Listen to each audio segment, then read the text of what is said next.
ஆனால் மக்கள் பாதுகாப்பு இல்லை, பெண்கள் பாதுகாப்பு இல்லை. 12 வயசு குழந்தை, 12ஆம் கிளாஸ் படிக்கிற குழந்தை கழிவறைக்கு கொள்ளும் பொழுது கற்பழிக்கப்பட்டு கொல்லப்படுறாங்க. இதெல்லாம் சொல்லக்கூடிய ஒரே தலைவர் எங்களுடைய தலைவர் விஜய் அவர்கள். அவரை முடக்கணும், அவரை பேச விடக்கூடாது. பேசுனா முன்னாடி SOP போட்டு போலீஸ் பர்மிஷன் கொடுக்காம 30 நாளுக்கு ஒரு தடவை தான் போலீஸ் பர்மிஷன் கொடுக்கணும்னு சொல்லிட்டு 5 மாசத்தை முடக்கினாங்க. இப்போ எலெக்ஷன் கமிஷன் வந்த பிறகு பர்மிஷன் வந்து நிப்பாட்ட முடியாதுன்னு MK ஸ்டாலின் அவர்களுக்கு நல்லாவே தெரியும். ஆனால் அப்படி பர்மிஷன் வாங்கின பிறகு எந்த காவல்துறையையும் அலோவ் பண்றதே இல்லை. இன்னைக்கும் இருக்கக்கூடிய சிட்டி கமிஷனரா இருக்கட்டும், இங்க இருக்கக்கூடிய திரு MK ஸ்டாலின் சார் அவர்களால் தான் அப்பாயின்மெண்ட் பண்ணப்பட்டவர். அவர் இன்னைக்கும் MK ஸ்டாலின் சார் கிட்ட பேசிக்கிட்டு தான் முடிவு எடுக்கிறாங்க. இதுதான் துர்பாக்கியமான நிலைமை தமிழ்நாட்டில் போயிட்டு இருக்கு. எலெக்ஷன் கமிஷனருடைய மேடம் நேர்மையானவங்க, அவங்க பேச்சை வந்து இங்க கேட்க மாட்டேங்கிறாங்க காவல்துறை. இதை கடுமையாக நாங்கள் எலெக்ஷன் கமிஷன் மேடம் கிட்ட போய் சொல்லுவோம், அர்ச்சனை பண்ண மேடம் சொல்லுவோம். நாங்க தேர்தல் அலுவலர்கள் பெரும்பாலும் நிறைய இடத்துல நேர்மையா இருக்கிறாங்க. ஆனா மற்ற இடத்துல பாதி இடத்துல முக்கியமா MK ஸ்டாலின் அவர்களோடும் MK ஸ்டாலின் கூட அமைச்சர்களாக இருந்தவங்க பேச்சு மட்டும்தான் கேட்கிறாங்க.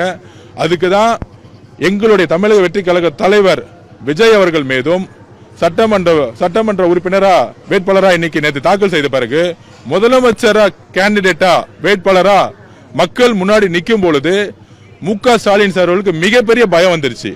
அவர் என்ன தப்பு செஞ்சார் மக்கள் கேட்கட்டும். நேத்து கொளத்தூர்ல இருக்கக்கூடிய பெண்களே நேத்து கேட்டாங்க, எவ்வளவு பஸ் உள்ள விட்டாங்க, தேவையில்லாத ஆம்புலன்ஸ் உள்ள விட்டாங்க.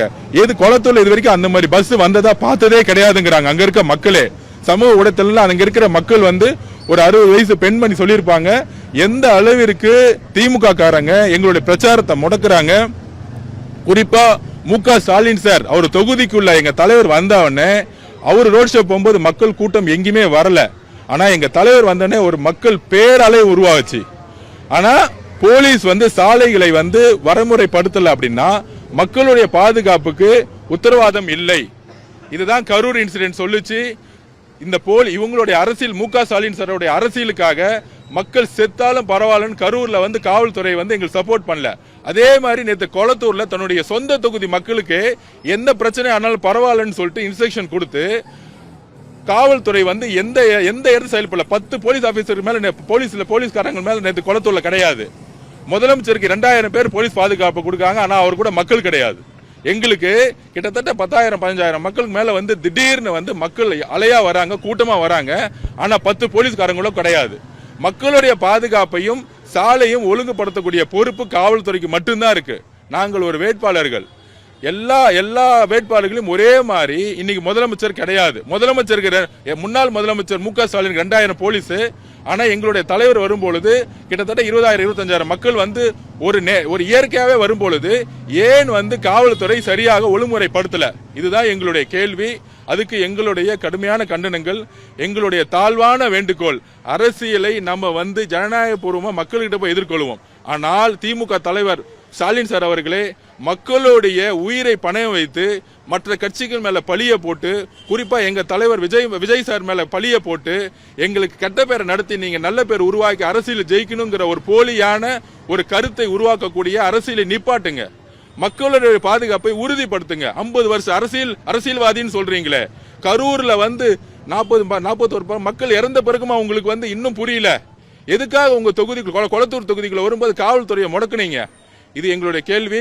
அப்படி நார்மலா வந்து ஒரு பிரச்சாரம் பண்ண எங்க தலைவரும் பொழுது இன்னைக்கு எங்களுடைய தலைவர் விஜய் சார் மேலையும் முதலமைச்சராக வரக்கூடிய எங்களுடைய தலைவர் விஜய் அவர்கள் மீதும் FIR ஃபைல் பண்ணது முடக்கக்கூடிய செயல் அல்ல, மிரட்டக்கூடிய செயல். இதற்கு நாங்கள் சட்ட ரீதியான போராட்டத்தை நாங்கள் அணுகுவோம். கண்டிப்பா எலெக்ஷன் கமிஷன் கிட்ட இந்த ஒருதலை பட்சமா காவல்துறை செயல்படுறதை நாங்கள் சொல்லுவோம். காவல்துறையோட ஆபீசரை குறை சொல்றதோட அது இன்ஸ்ட்ரக்ஷன் பண்ணக்கூடிய திரு MK ஸ்டாலின் அவர்கள் மேல அவர்கள் தான் காரணம். அதை நாங்க பதிவு பண்றோம். கூடிய விரைவில் மக்களுக்கு தெரியும் என்ன உண்மை அப்படின்னு. கொளத்தூர் மக்களுக்கு தெரியும். எந்த கட்சிக்காரங்களும் நாங்க ஆர்கனைஸ் பண்ணவே இல்லை. இது அன்ஆர்கனைஸ்டு மக்களுடைய எழுச்சி அலை. மக்கள் ஒரு தலைவரை பார்க்க வரும்பொழுது, இயற்கையாக வரும்பொழுது அதை ஒழுங்குமுறைப்படுத்த வேண்டிய பொறுப்பு காவல்துறைக்கு தான் இருக்கிறது. ஆனால் அந்த காவல்துறை இன்றைக்கும் MK ஸ்டாலின் சாருடைய பேச்சை கேட்டுக்கிட்டு மக்களுக்கு என்ன வேணா நடக்கட்டும்ங்கிறத அவங்க பதிவு பண்ணிட்டே இருக்கிறாங்க. அதுக்கு தான் நாங்க வந்து இதை மக்கள்கிட்ட பதிவு பண்றோம். இது எவ்வளவு பெரிய மனவலியா எங்க தலைவருக்கு இருக்கும். நாங்க என்ன தப்பு செஞ்சோம்? மக்கள்கிட்ட வந்து பிரச்சாரம் பண்றது வந்து தவறா?